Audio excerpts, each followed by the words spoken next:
Tinchlikni saqlash jasoratning eng oliy ko'rinishi. Assalomu alaykum. Siz UzReport telekanalida tezkor chaqiruv loyihasining navbatdagi sonini tomosha qilyapsiz va biz har galgidek jasoratlilar bilan tungi reyd tadbirlarini olib boramiz. Siz esa kuzatib boring.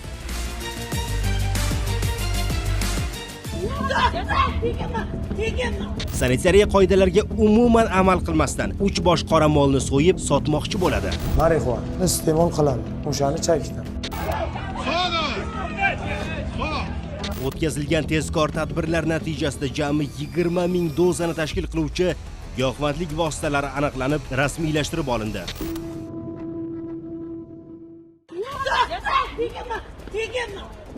Surxondaryoda maktab o'qituvchisi o'ziga tan jarohati yetkazmoqchi bo'lgani aks etgan video ijtimoiy tarmoqlarda keng tarqaldi. Ma'lumotlarga ko'ra, holat Surxondaryo viloyati Qumqo'rg'on tumanida joylashgan 39-umumiy o'rta ta'lim maktabida yuz bergan.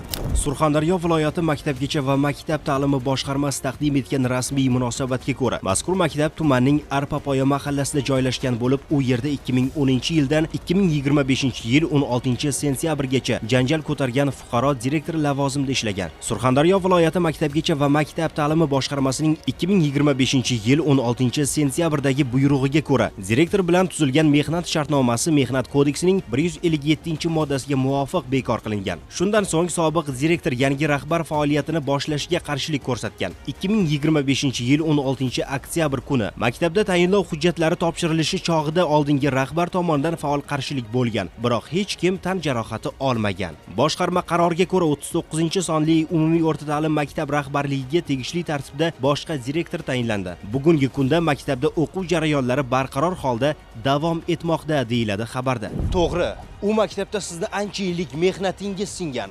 Qo'lingizdan ish ketsa ketibdi. Boshqa ishga ham joylashishingiz mumkin, lekin bu qilgan ishingiz qanchalik to'g'ri? Hurmatli yurtdoshlar, xulosa chiqaring.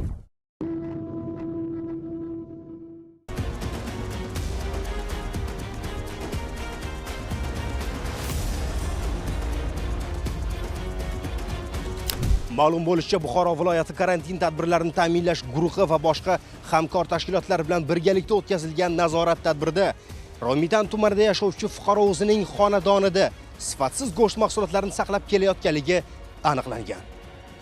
1979-yilda tug'ilgan fuqaro o'z xonadonida tegishli veterinariya hujjatlarisiz sanitariya talablariga amal qilmasdan 3 bosh yirik shoxli qoramolni so'yib, sotish maqsadida suyaklardan ajratadi. Yaxshiyam mas'ul xodimlar bu ishga barham berishdi. Keyingi shunga o'xshash holat Jondor tumani Xumdanak mahallasida aniqlandi. Unda ham fuqaro hech qanday kerakli hujjatlarsiz sanitariya qoidalariga umuman amal qilmasdan 3 bosh qoramolni so'yib sotmoqchi bo'ladi. Xo'sh, bu kabi holatda fuqarolarga qanday chora ko'riladi? Mutasaddi xodimlar tomonidan yuqoridagi holatlar yuzasidan ekspertiza tayinlanib, laboratoriya xulosasiga ko'ra mazkur go'sht mahsulotlari iste'molga yaroqsiz deb topilgan. Hozirda har ikki holat yuzasidan ham O'zbekiston Respublikasi Ma'muriy javobgarlik to'g'risidagi kodeksning 109-moddasi bilan ma'muriy bayonnomalar rasmiylashtirilib, tegishli choralar ko'rildi. Sizlarga bu tasvirlarni ko'rsatishimizdan maqsad iste'mol qilayotgan har bir luqmangizga e'tiborliroq bo'ling demoqchimiz. Shunday ekan, o'zingizni ehtiyot qiling, sifatsiz mahsulotlarni ko'rsangiz, darhol ichki ishlar organlariga xabar bering. Diqqat! Shaxs tarkib diqqatiga. Qora rangli Lacetti avtolov nomi shaxs haydab ketgan. Chilonzor tumanida Gender avtomashinasi olib qochilganligi to'g'risida bizga xabar kelib tushdi. Chilonzor tumanida qora Gentrani olib ketdim. Voqea taxminan tungi soat 3larda yuz bergan va kelib tushgan xabarga ko'ra, Toshkent shahar ichki ishlar bosh boshqarmasi tezkor qidiruv xizmati va Chilonzor tumani jinoyat qidiruv xizmati xodimlari tezkorlik bilan ish olib borishadi va avtomashinani Yashnobod tumanidan topishadi. Aqlli inson poytaxtda boz ustiga kamera nazorati o'rnatilgan joydan mashina o'g'irlamaydi. Xo'sh, bu shaxs nima uchun bu ishga qo'l urdi? Biz gumonlanuvchi bilan suhbatlashdik. Marixuana iste'mol qilaman. O'shani chakdim. Chilonzor tumanida qora Gentrani olib ketdim. Kaliti ichida edi. Tapushdan unga kirganda ana mo'ykada. Tezkor vakillar kelib meni ushlashdi. O'g'irlik qilmayman, qilgan ishimdan pushaymonman. Xato qilindi. Jazo olish aniq, lekin qanday jazo? Mazkur holat yuzasidan O'zbekiston Respublikasi Jinoyat kodeksining 267-moddasi bilan jinoyat ishi qo'zg'atilib, gumonlanuvchiga nisbatan qamoqqa olish tarzidagi ehtiyot chorasi tanlangan. Hozirda dastlabki tergov harakatlari davom etmoqda. Guvohi bo'lganingizdek, bir xato bir jinoyat ikkinchisini keltirib chiqaradi. Hozirdan xulosa chiqarib to'g'ri yo'lda yurasizmi yoki aksini qilasizmi? Bu hayot sizniki, o'zingiz bilasiz, lekin oxirida afsus qilmasangiz bo'ldi. To'yda kuyov-jo'ralar o'zaro tortishib, janjallashib ketishgan. Buning sababi nima edi? Voqea joriy yilning 3-noyabr kuni soat taxminan 11:00 atrofida Urgut tumani Mirzaqishloq mahallasida bo'lib o'tayotgan nikoh to'yi vaqtida sodir bo'lgan. Unda 1980 va 2006 yillarda tug'ilgan fuqarolar o'zaro tortishib ketishadi va janjal boshlanadi.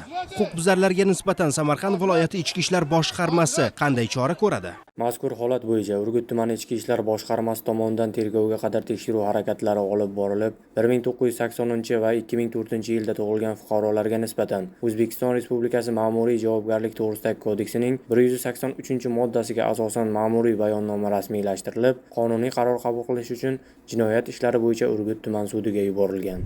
Hurmatli mushtumzo'rlar, qo'lingiz qichsa ham aqlingizni ishlating, yo'qsa siz ham qonun oldida javob berishingizga to'g'ri keladi. Uyushgan narko-jinoiy guruh a'zolari Ichki ishlar vazirligi va Davlat xavfsizlik xizmati xodimlari tomonidan o'tkazilgan tezkor tadbirda qo'lga olindi. Hamkorlikda o'tkazilgan tezkor qidiruv tadbiri davomida Farg'ona viloyatida yashovchi 2 nafar uyushgan narko guruh a'zolari Farg'ona viloyati Buvayda tumanida to'xtatilib tekshirilganida og'irligi 10 kilogramm bo'lgan gashish giyohvandlik vositalari borligi aniqlanib, ashyoviy dalillar bilan qo'lga olinadi. Tezkor surishtiruv harakatlari natijasida ular bu faoliyat bilan 1 yildan buyon shug'ullanib kelayotganligi, ushbu vositalarni qo'shni Qirg'iz Respublikasida yashovchi tanishining tashlab bergan lokatsiyasiga asosan olganligi, topshiriqqa ko'ra bu vositalarni Farg'ona, Namangan va Andijon viloyatlariga tarqatishi kerakligi aniqlangan. O'tkazilgan tezkor tadbirlar natijasida jami 20 ming dozani tashkil qiluvchi giyohvandlik vositalari aniqlanib, rasmiylashtirib olindi. Navbatdagi tezkor qidiruv tadbirlari natijasida Andijon viloyatida boshqa bir uyushgan narko guruh a'zolari faoliyatiga ham chek qo'yildi. Bu 2 nafar shaxslar Andijon viloyatining Bo'ston tumanida to'xtatilib tekshirilganda og'irligi 1 kilogramm gashish giyohvandlik moddasi borligi aniqlanib, tezkor guruh tomonidan ushlanadi. Surishtiruv davomida aniqlanishicha, ular bu moddalarni Andijon viloyatida tarqatish kerakligi ma'lum bo'lgan. Mazkur holatlar bo'yicha qo'lga olinganlarga nisbatan O'zbekiston Respublikasi Jinoyat kodeksining 273-moddasi 5-qismi bilan jinoyat ishi qo'zg'atilib, qamoq ehtiyot chorasi qo'llanilgan.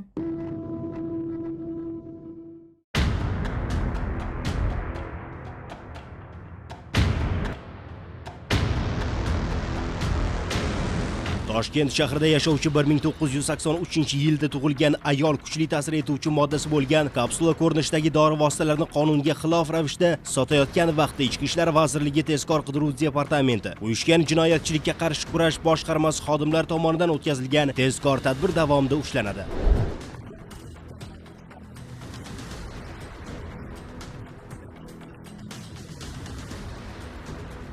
Ma'lum bo'lishicha, mazkur dori vositalari hech qanday rasmiy sertifikatga ega bo'lmagan hamda xorijiy davlatdan noqonuniy ravishda olib kirilgan ekan. Bu fuqaroga nisbatan qanday chora ko'riladi?